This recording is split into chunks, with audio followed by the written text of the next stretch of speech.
Play to the avoidance fantasies, and they will never leave you when we talk about avoidant individuals in relationships. One of the biggest misunderstandings people have is assuming that they don't care or that they simply don't want love. That assumption is not only inaccurate, but it also leads to the wrong approach when trying to build any meaningful connection with them. The truth is, avoidant individuals are often deeply capable of love, attachment, and emotional connection. But their internal wiring makes closeness feel like something that threatens their sense of independence rather than something that naturally supports it. So instead of rejecting love itself, they are actually trying to protect a very specific internal need, which is autonomy. For an avoidant person, emotional closeness can sometimes feel like losing control over their own space, thoughts, or identity. This doesn't happen because someone is forcing them in a literal sense, but because their nervous system has learned to associate intimacy with pressure, expectations, or emotional demand. This pattern often develops early in life through experiences where emotional needs were either ignored, inconsistently met, or where dependence on others didn't feel safe. As a result, they grow up learning a very subtle survival strategy. If I stay emotionally independent, I stay safe. That belief becomes automatic, not logical. So even when they genuinely like someone, care deeply, or feel connected, they still don't feel the same way. Their system may still trigger a withdrawal response when things start to feel too close or too intense. This is where most people misunderstand them. When an avoidant person pulls away, it is often interpreted as rejection, lack of interest, or emotional coldness. But internally, it is more about self-regulation than rejection of the other person. They are trying to regain a sense of control over their internal emotional world. It's like their system says, this is getting too close. I need space to feel like myself again. The problem is not love itself, but the feeling of being emotionally engulfed or overwhelmed.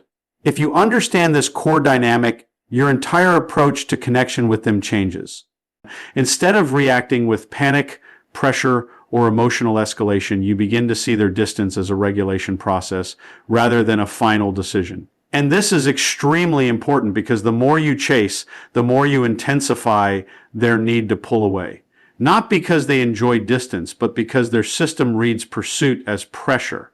And pressure activates the very mechanism they are trying to escape from. What actually keeps them engaged is not emotional intensity or chasing behavior, but a consistent experience of safety. Safety for an avoidant does not mean being controlled or emotionally absorbed. It means being with someone who does not demand constant closeness, does not panic during distance, and does not interpret space as abandonment. When they realize that they can step back without losing the connection entirely, their nervous system begins to relax over time. That is when real bonding starts to happen. Another important aspect is that avoidants are highly sensitive to emotional authenticity and independence. They are often more drawn to people who have a grounded sense of self, who are not emotionally reactive, and who are not dependent on constant validation.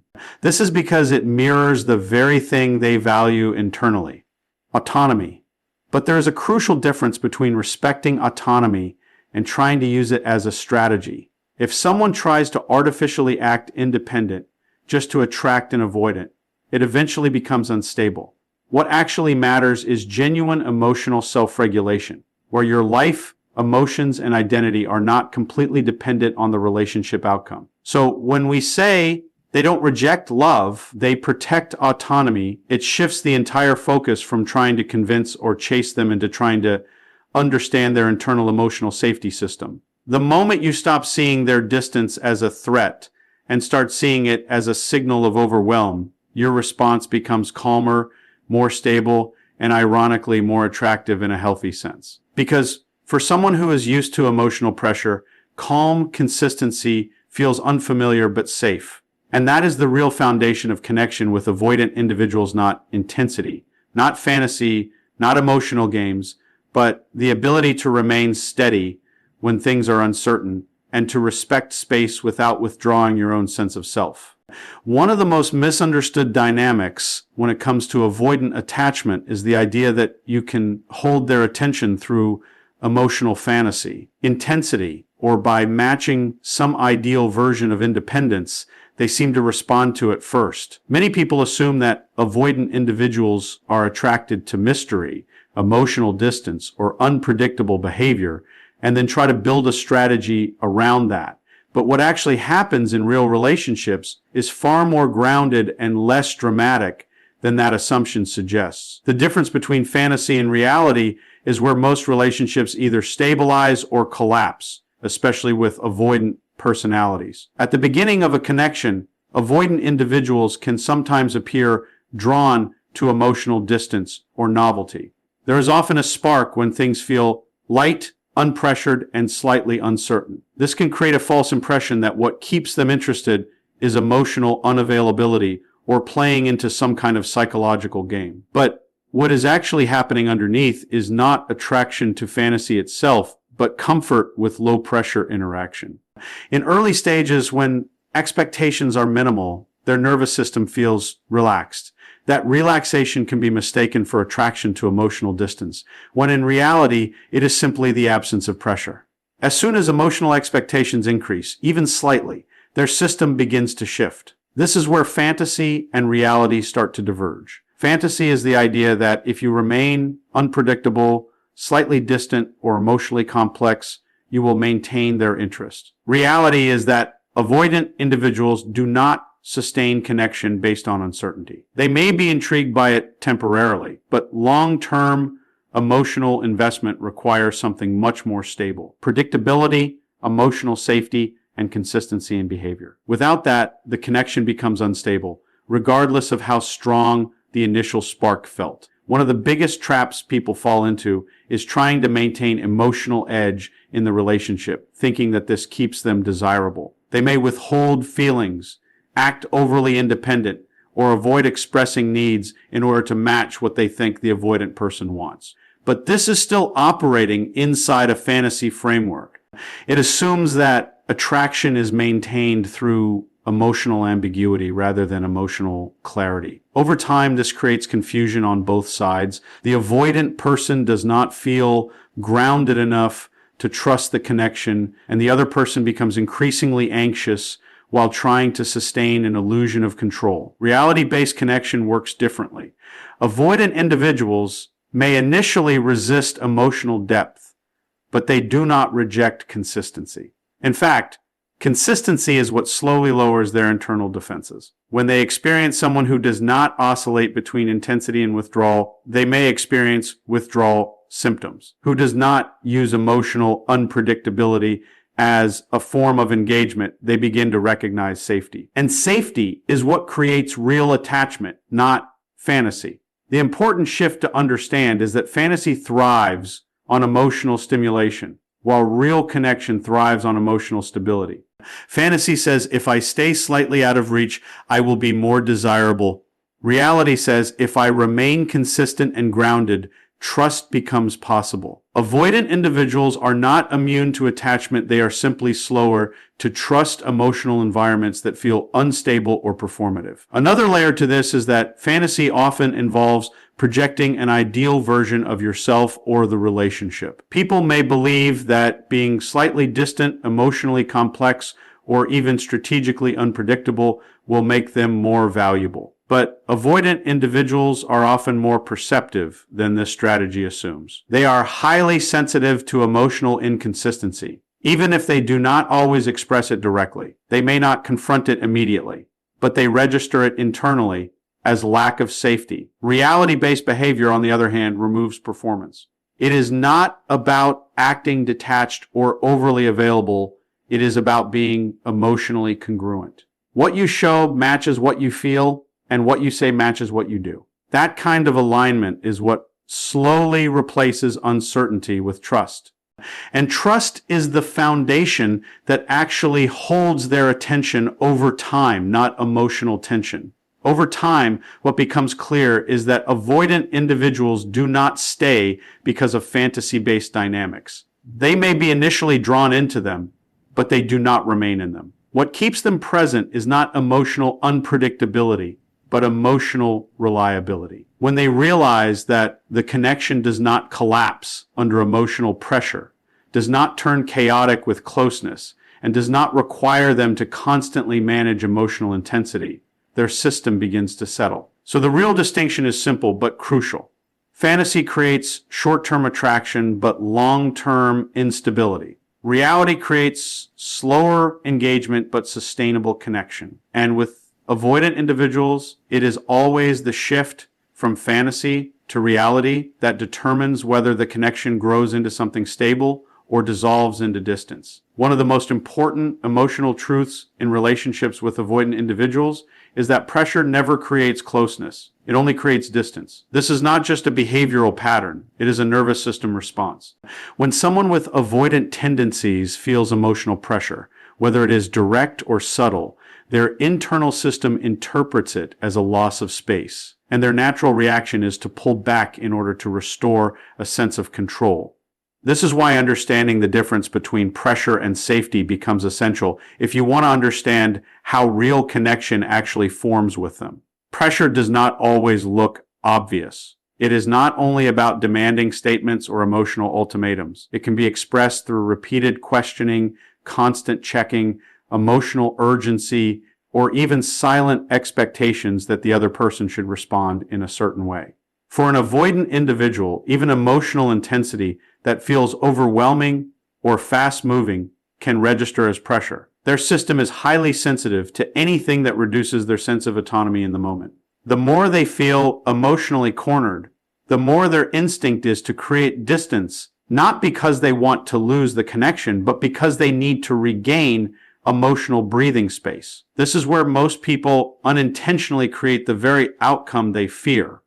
When someone senses distance from an avoidant partner, the natural emotional reaction is often to move closer, to seek reassurance, to increase communication, or to intensify emotional expression in an attempt to fix the gap. But from the avoidant perspective, this increase in emotional demand does not feel like love being expressed more clearly. It feels like emotional tightening around them. And when that tightening happens, their nervous system shifts into protection mode. What is often misunderstood is that avoidant individuals do not respond negatively to closeness itself. They respond negatively to closeness that feels intrusive or overwhelming. There is a difference between emotional connection and emotional pressure. Connection allows space within togetherness, while pressure removes space in the name of togetherness. When space disappears, their system no longer feels safe, and withdrawal becomes the only way they know to restore equilibrium. On the other hand, when emotional safety is present, something very different begins to happen. Safety is created when there is no urgency behind emotional interaction, no demand for immediate resolution, and no punishment for taking space. When an avoidant person feels that they are allowed to step back without consequences, something interesting shifts internally. Instead of associating closeness with pressure, they begin to associate it with freedom. And that shift is what slowly opens the door to genuine connection. Safety does not mean emotional absence. It means emotional steadiness.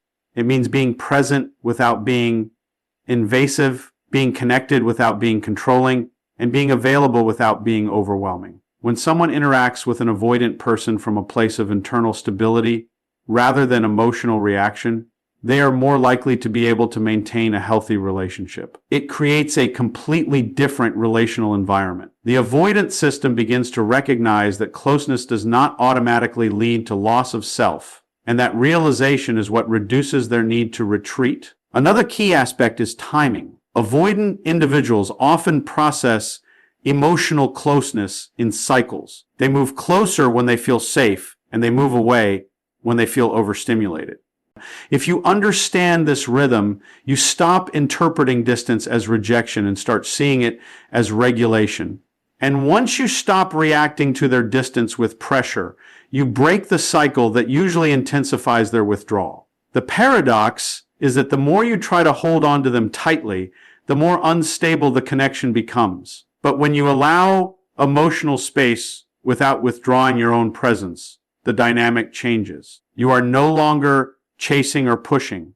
You are simply staying steady. And that steadiness communicates something far more powerful than intensity ever can. It communicates emotional safety. Over time, avoidant individuals begin to trust patterns more than words. They do not build security through promises or emotional declarations, but through repeated experiences of non-pressure interactions. When they consistently see that space does not lead to abandonment and closeness does not lead to overwhelm, their internal resistance begins to soften. So the real shift is not about learning how to pursue better or how to express more emotion in a strategic way.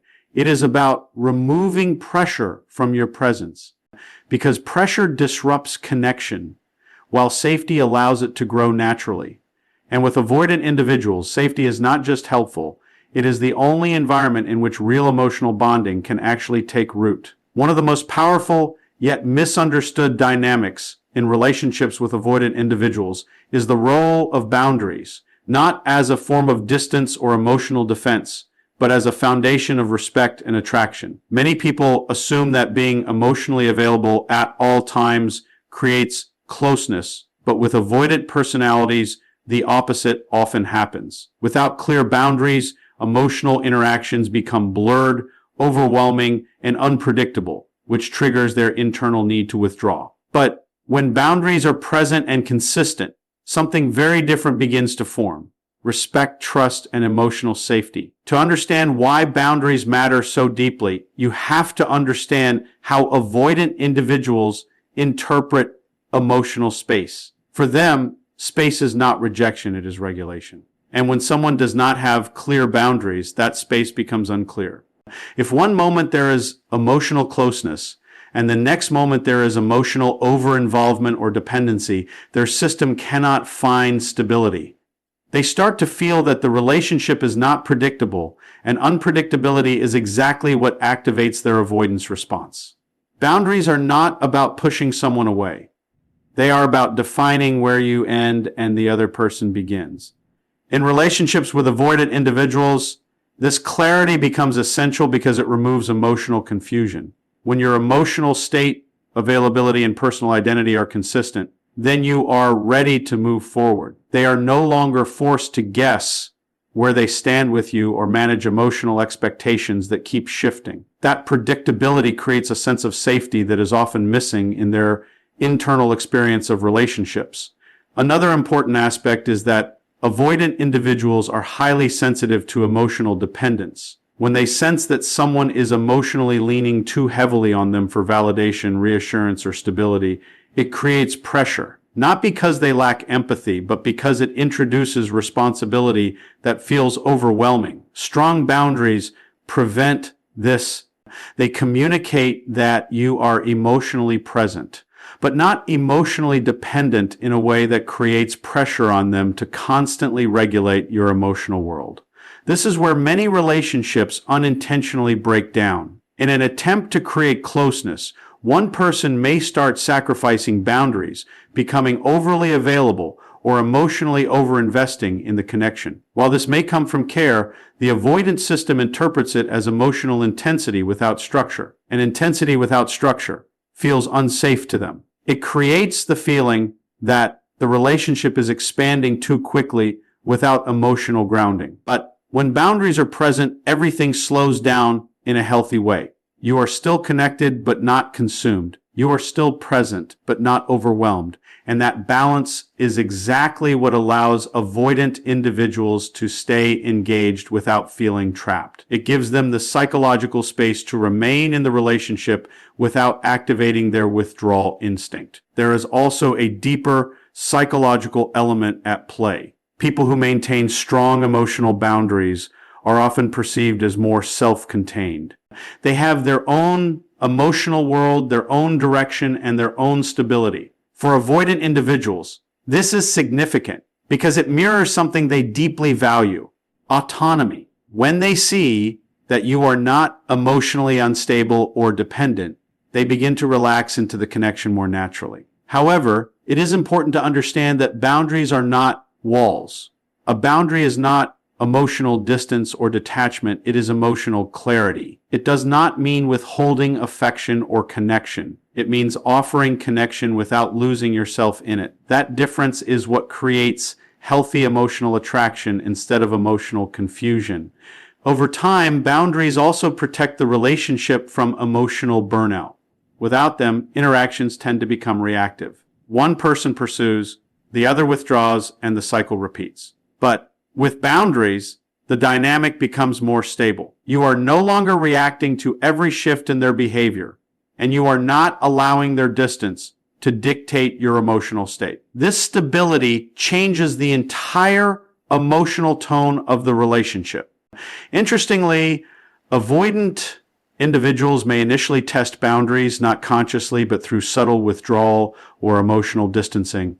This is not necessarily a rejection. It is often their way of checking whether the connection is stable under reduced intensity. If your boundaries remain consistent during these moments, it sends a powerful message. Your emotional state is not dependent on their immediate closeness or distance. That consistency builds trust over time, because trust for avoidant individuals does not come from intensity or emotional closeness alone. It comes from knowing that the relationship does not collapse when emotional space appears. It comes from experiencing someone who remains steady regardless of fluctuations in connection. So boundaries are not about controlling the relationship. They are about stabilizing it. They create a framework where closeness does not become overwhelming and distance does not become abandonment. And within that framework, avoidant individuals begin to experience something they are not used to: connection that does not threaten their autonomy.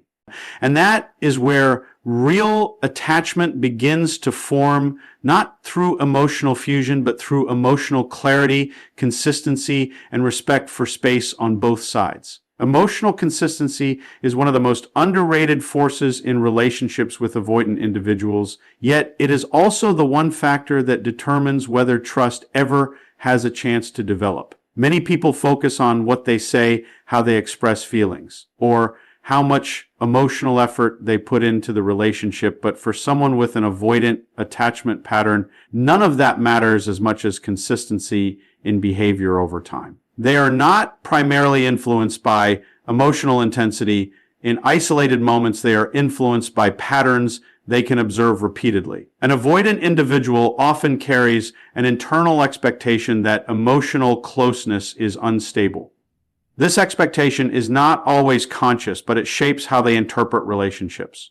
In their experience, emotional connection can feel strong one moment and overwhelming or demanding the next. Because of that, their nervous system becomes highly sensitive to inconsistency. If someone is warm and emotionally available one day, then distant, reactive, or emotionally unpredictable the next, it reinforces their belief that closeness is unsafe or unreliable. Emotional consistency changes that equation completely. When your emotional tone, responses, and behavior remain steady over time, regardless of minor fluctuations in the relationship, it introduces something new into their internal model of connection: predictability. And predictability is what allows trust to slowly develop. Not instant trust, not emotional surrender, but gradual internal relaxation that says, this person is not going to become chaotic or overwhelming when things get close. One of the key mistakes people make is equating emotional consistency with emotional intensity. They believe that showing more emotion, more reassurance, or more vulnerability will create connection faster.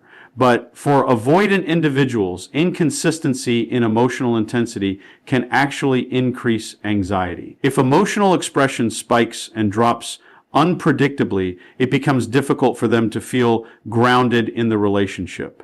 They do not need extreme emotional highs to feel connection. They need emotional stability they can rely on. Consistency also means that your behavior does not change drastically based on their proximity or distance. If they are close, you are not overly activated or dependent. If they are distant, you are not panicked or reactive. This emotional steadiness communicates something very important without words. Your internal world is not being controlled by external fluctuations in the relationship. That alone creates a sense of safety that is often missing in their past relational experiences. Avoidant individuals are often hyper-aware of emotional pressure shifts. They can sense when someone's emotional state is tied too strongly to their own behavior.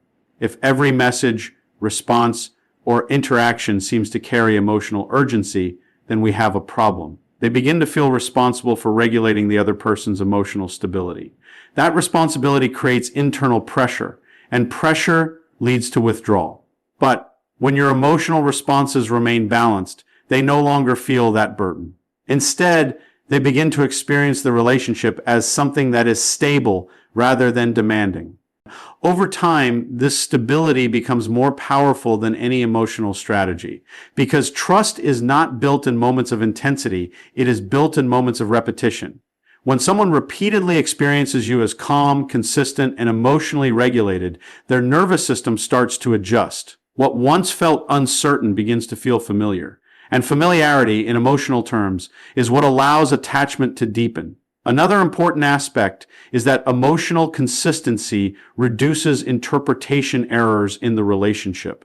Avoidant individuals often analyze emotional cues carefully because they are trying to avoid being overwhelmed. If your emotional signals are inconsistent, they are forced to interpret, guess, and protect themselves more actively. But when your emotional presence is stable, there is less need for interpretation. They can simply experience the relationship without constantly scanning for emotional shifts. This does not mean suppressing emotions or becoming detached. It means regulating how those emotions are expressed so they do not fluctuate in a way that creates confusion. You can feel deeply and still remain consistent in how you communicate and respond.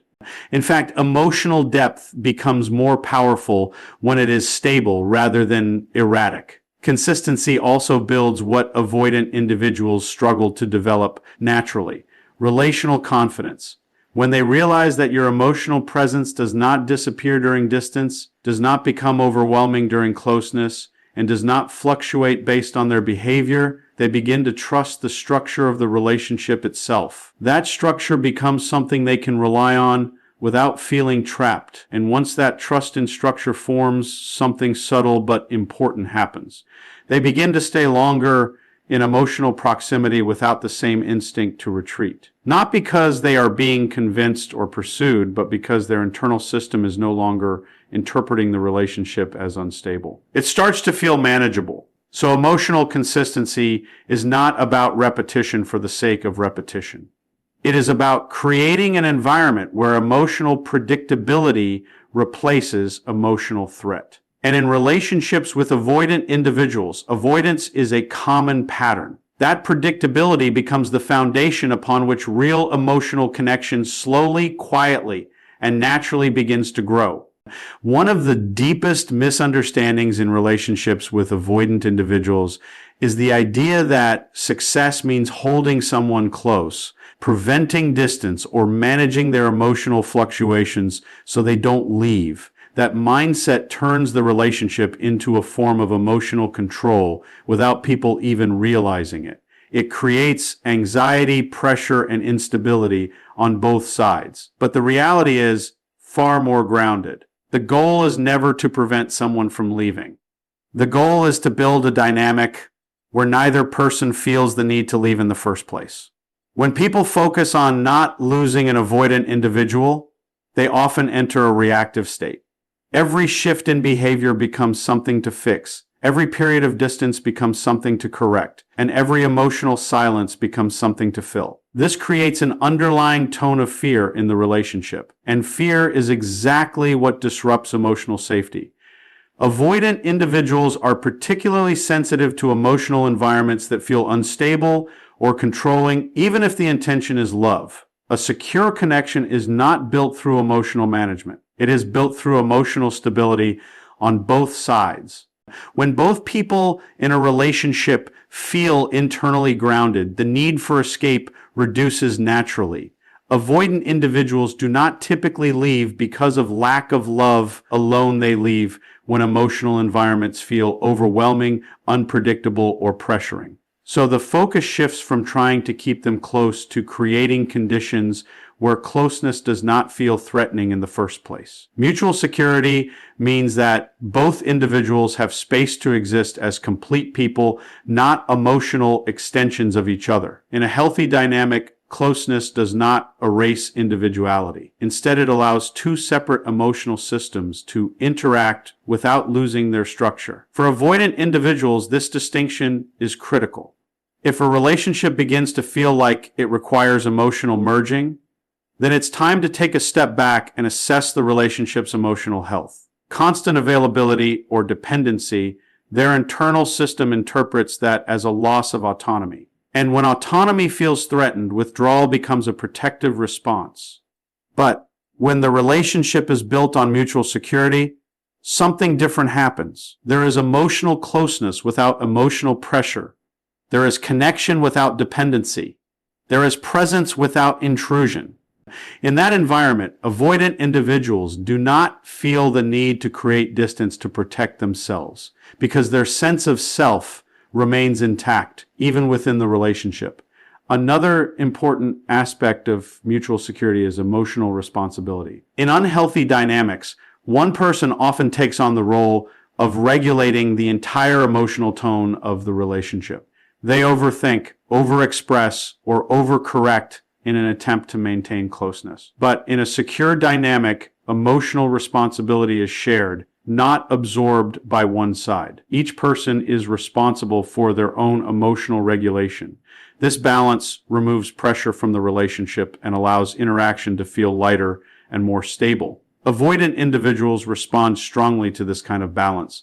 When they see that they are not responsible for managing someone else's emotional stability, they begin to relax. And when they relax, they become more emotionally available over time. This is not because they are being pulled in, but because the relational environment is no longer activating their defense mechanisms. Mutual security also means accepting emotional cycles without turning them into crises. Avoidant individuals naturally move through phases of closeness and distance. In a secure dynamic, these phases are not interpreted as rejection or instability, but as natural regulation. When the other person does not react with panic or pursuit during these shifts, the cycle becomes less extreme over time. Distance becomes shorter, and reconnection becomes easier. The key shift is internal. Instead of asking, how do I stop them from leaving? The question becomes, how do I remain stable, regardless of their movement? That shift removes emotional urgency from the relationship. And when urgency disappears, clarity increases. You begin to interact from a grounded state instead of a reactive one. Over time, this creates a very different relational experience for both people. The avoidant individual no longer feels emotionally trapped or pressured, and the other person is no longer living in constant uncertainty or fear of loss. The relationship stops being a cycle of pursuit and withdrawal and starts becoming a space of steady interaction where both individuals feel free to engage without losing themselves. This is where real attachment becomes possible. Not through intensity, not through emotional chasing, and not through preventing distance, but through creating a space where connection does not require self-abandonment. When both people feel safe enough to stay without being controlled and free enough to leave without fear, something paradoxical happens. They naturally choose to stay. So the true goal is not to hold someone in place. It is to build a connection where holding is no longer necessary because both people feel emotionally safe, internally stable, and free enough that staying becomes the natural outcome, not the forced one.